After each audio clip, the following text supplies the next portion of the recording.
Doctors, who's the dumbest patient you've ever had?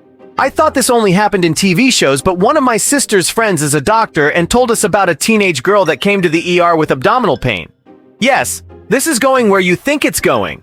When asked, she swore up and down that she couldn't possibly be pregnant.